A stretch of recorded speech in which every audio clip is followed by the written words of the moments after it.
میری طرف سے میرے تمام دوستوں کو، عزیزوں کو، بہن بھائیوں کو السلام علیکم۔ امید ہے آپ خیریت سے ہوں گے۔ اللہ تعالیٰ آپ کو خیریت سے رکھے۔ اچھا، سب سے پہلے آج کا ویلاگ بہت دلچسپ اور مزیدار ہے۔ اس میں کچھ باتیں ایسی ہوں گی جو کچھ لوگوں کے لیے سبق آموز ہیں۔ پہلی بات تو یہ ہے کہ پی ٹی آئی کی قیادت کے کچھ لوگ اتنے طوطا چشم ہیں کہ اپنے لیڈروں کو پہچاننے سے انکار کر دیتے ہیں۔ اس کے علاوہ نواز شریف کی وطن واپسی کے امکانات سامنے آنے لگے۔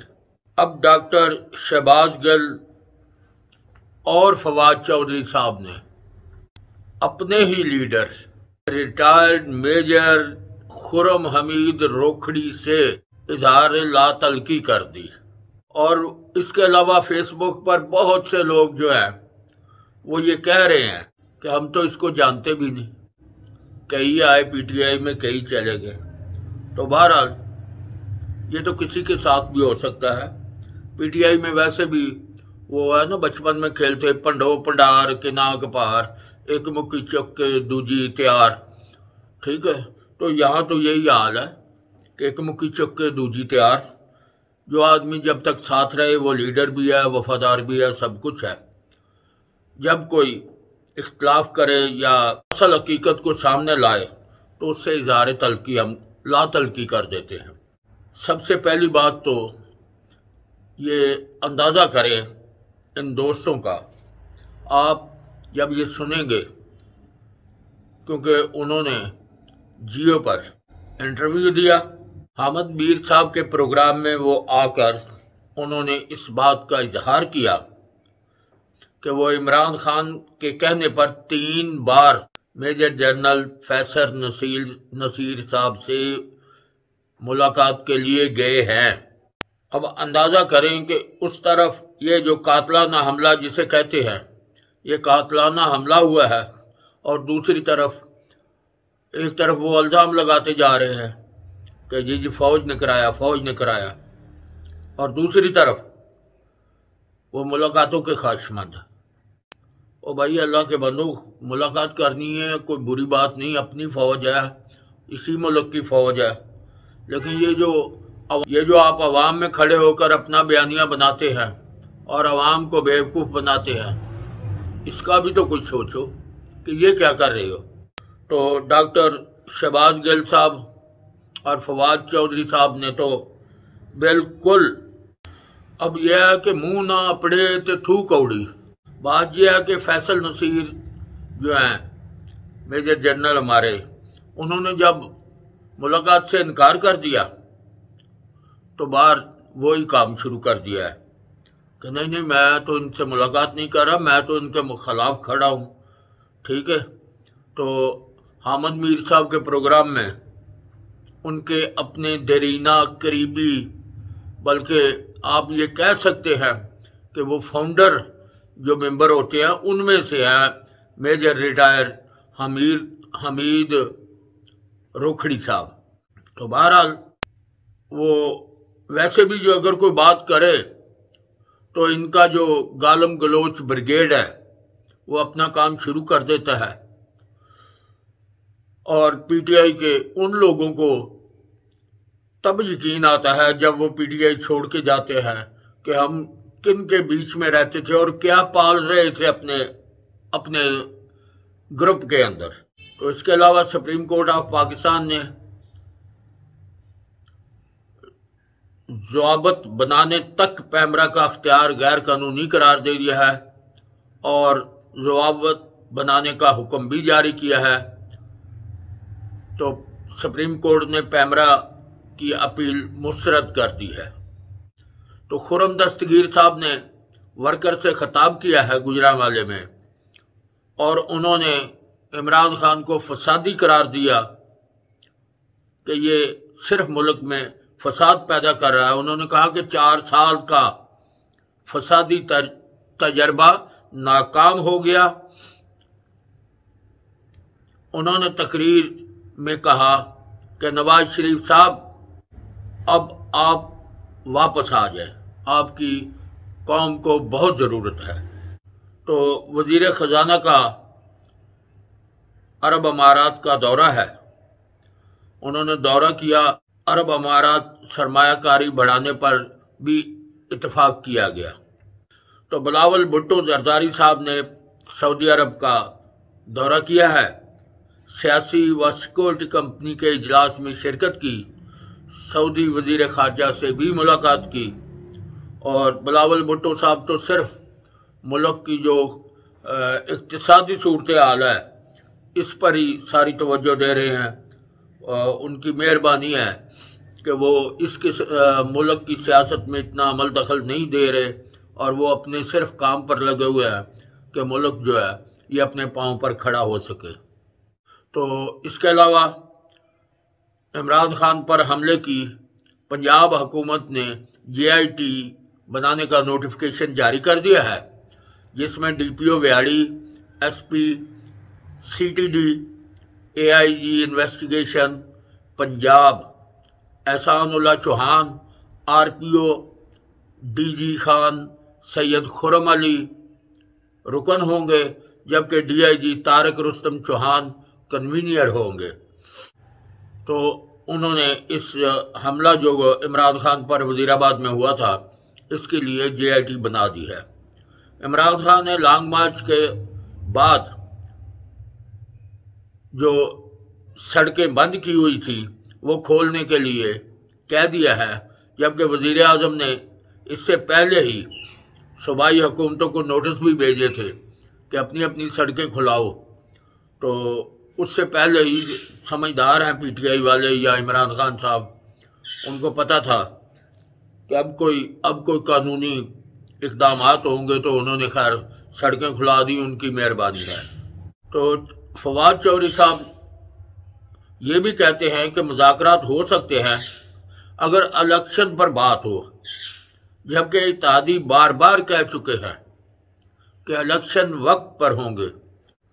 تو وہ اس بات پر حکومت جو ہے بالکل اس بات پر آنے کے لیے تیار نہیں ہے۔ تو جبکہ ہمارے جو ہے فواد چودھری صاحب وہ بار بار ان کے منہ میں دے رہے ہیں کہ آپ جو ہے نا الیکشن پر بات کریں۔ ثانیہ مرزا اور شعیب اختر کے بارے میں بھی خبریں جو ہیں وہ چل رہی ہیں کہ ان میں علیحدگی ہو رہی ہے۔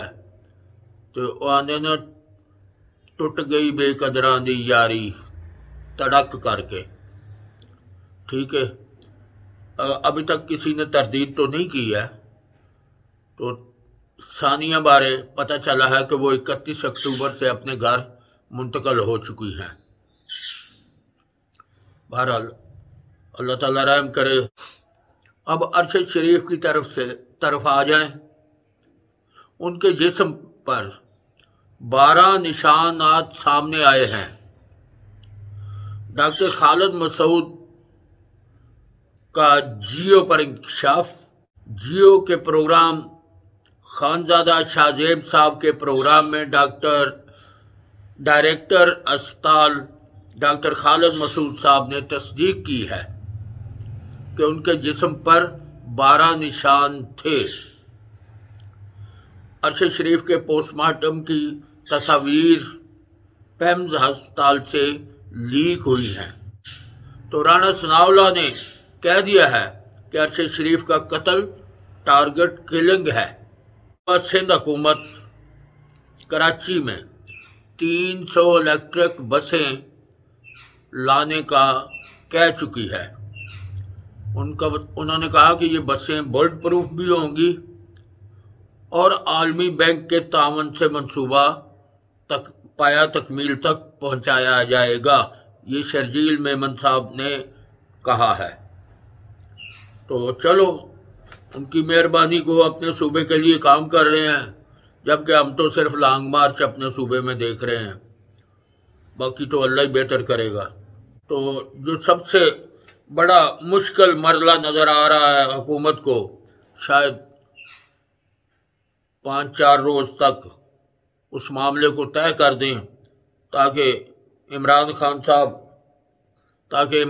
صاحب کو صبر آ جائے اور وہ بھی آرام سے بیٹھ جائیں میرا مطلب چیف آف آرمی سٹاف کی تعیناتی ہے کہ وہ تعیناتی ہو جائے تاکہ اگلے مرحلے جو ہیں وہ ختم ہو جائے۔ اور اب ویسے کتنے دکھ کی اور افسوس کی بات ہے کہ جو بھی لیڈر ان سے علیحدہ ہوا، تاریخ بھری پڑی ہے، تاریخ بھری پڑی ہے۔ کوئی بڑے سے بڑا انویسٹر بھی گیا، کوئی سیاستدان گیا، کوئی ریٹائر فوجی افسر گیا، تو ان کے جو یہ رکھے ہیں نا فیس بک پر انہوں نے، ان کا کام ہے کہ بس شروع ہو جاؤ چڑھائی کر دو۔ اور بہت مزہ آیا جب روکھڑی صاحب نے کہا کہ فیس بک پر میرے ساتھ ایسے انہوں نے کیا ہے۔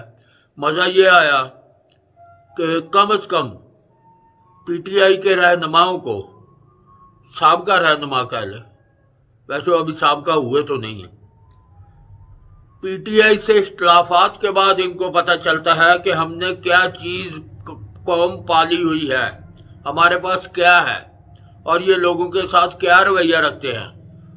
کیونکہ جب تک اپنی تعریفیں کر رہا ہو کوئی، تب تک تو برا نہیں لگتا نا، پتہ تو تب لگتا ہے، مزہ تو تب آتا ہے جب اپنے ہی خلاف محاذ کھڑا کر دیا جائے۔ تو بہر کیف اللہ تعالیٰ اس ملک پر کرم اور فضل کرے۔ اور بڑا عجیب سا لگا کہ وزیر آباد تو کیا، وزیر آباد سے پہلے بھی عمران خان صاحب کنٹینر پر کھڑے ہو کر، مائک کے آگے کھڑے ہو کر انہوں نے فوج کے ساتھ ایک محاذ بنایا ہوا ہے، لیکن روکھڑی صاحب کے مطابق پتہ چلا ہے کہ اندر کھاتے وہ سب کے ساتھ تعلقات بہتر کرنے کی ہر ممکن کوشش کرتے ہیں اور ملاقاتوں کی خواہش بھی رکھتے ہیں۔ وہ ایک علیحدہ بات ہے کہ آرمی ان کے ساتھ اب وہ باتیں نہیں ہیں، ملاقات کرنے کے لیے کوئی تیار ہی نہیں ہوتا، ٹھیک ہے۔ تو مقصد یہ ہے کہ اس قوم کو اندھیرے میں رکھ کر یا ان کو چونا لگانے کی کوشش کرنا، اور خود وہی بات ہے کہ یار مان جاؤ میری گل مان جاؤ، اور جو میں پہلا منو سپورٹ کر دے سو پہلا میرے دیہڑے کٹائے جے، اور پھر ایک باری اسی طرح ہی کر دو۔ لیکن اب ممکن نہیں ہے، جتنی دوریاں ہو چکی ہیں، جو آپ نے رویہ اختیار کر لیا ہے لوگوں کے ساتھ، آرمی کے ساتھ، جتنی آپ نے اور آپ کے بندوں نے جو بدتمیزی کر دے ہیں، اب کوئی بھی بندہ باضمیر جو ہے وہ تو بڑی مشکل ہے کہ دوبارہ ایسا کرے، کہ دوبارہ قدم آپ کی طرف ہاتھ بڑھائے، قدم بڑھائے۔ تو اتنا بھی طوطا چشم نہیں ہونا چاہیے کہ جب تک مفادات ہیں تب تک ٹھیک ہے، جو ہی مفادات ختم ہوئے تو اپنے باڈی گارڈوں کو کہا کہ اللہ بھائی چڑھائی کر دو ان پر۔ تو بہرحال ہم تو اس ملک کے لیے دعا کرتے ہیں کہ اللہ تبارک و تعالیٰ اس ملک پر اپنا کرم کرے، جو لوگ ملک کے مفاد میں ہیں ان کی مدد کرے۔ ہم پارٹیوں کی بات نہیں کر رہے، ہم تو اللہ سے کہتے ہیں کہ تو غائب پر تیری دسترس ہے، تو غائب کو جانتا ہے، اور یہ جو مفادات کی خاطر اس قوم کو کیا اس ملک کو بھی بیچنے تک چلے ہوئے ہیں، اس ملک کے اثاثے خطرے میں پڑ گئے ہیں، تو یا باری تعالیٰ تو اپنی رحمت کر اور ملک کے جو محب ہے ان پر اپنی رحم ان کی مدد فرما اور دوسروں سے اس ملک کی جان چھڑا۔ اس کے ساتھ میں یاد چاہوں گا انشاءاللہ حاضر ہوں گے اگلے ولاگ میں، تو چینل سبسکرائب کر دیں، لائک کر دیں، شیئر کر دیں۔ آپ کا بہت بہت شکریہ۔ خدا حافظ۔ پاکستان زندہ باد، افواج پاکستان پائندہ باد۔